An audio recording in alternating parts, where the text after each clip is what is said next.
ஆனால் அந்த காலகட்டத்தில் சொந்தமாக ஹெலிகாப்டர் வைத்திருந்த ஒரே தமிழ் நடிகை KR விஜயா தான். மாடி, நீச்சல் குளம் உள்ள சொகுசு பங்களா, குதிரை வளர்ப்பு என மிக ஆடம்பர வாழ்க்கை வாழ்ந்த முதல் தமிழ் நடிகையாகவும் KR விஜயா தான் இருந்திருக்காங்க. ஒரு நடிகை 100வது படம் ஹீரோயினாக நடிப்பதே பெரிய விஷயம். ஆனால் நடிகை KR விஜயா தனது 100வது மட்டுமின்றி 200வது படத்தையும் தன்னை அறிமுகப்படுத்திய இயக்குனர் KS கோபாலகிருஷ்ணன் இயக்கத்தில் நடித்திருக்கார் என்பது கூடுதல் சிறப்பு.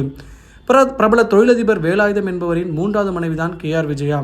எனினும் கருத்து வேறுபாடின்றி அவரின் இறுதி காலம் வரையிலும் அவருடனே ஒற்றுமையாக வாழ்ந்தார். திருமணத்திற்கு பிறகு நடிக்க வாய்ப்பு வந்த போதும் அதில் நடிக்க மறுத்தார் KR விஜயா. எனினும் தான் படங்களில் தொடர்ந்து நடிக்க கணவருடைய முழு ஆதரவும் ஊக்கமும் கிடைத்த பின்னரே நடிக்க வந்தார். முதல் தாரமாகவே கணவருடன் நீண்ட காலம் வாழ இயலாத பல நடிகைகள் மத்தியில் KR விஜயான் இத்தகைய மனவாழ்வு ஆச்சரியப்பட வைக்கிறது. தன் 100வது படமான நத்தையில் முத்து பட வெற்றியை தன் செலவில் விழாவெடுத்து கொண்டாடிய முதல் தமிழ் நடிகை என்ற பெருமையும் KR விஜயா பெற்றிருக்காங்க. அதில் MGR, சிவாஜி, NTR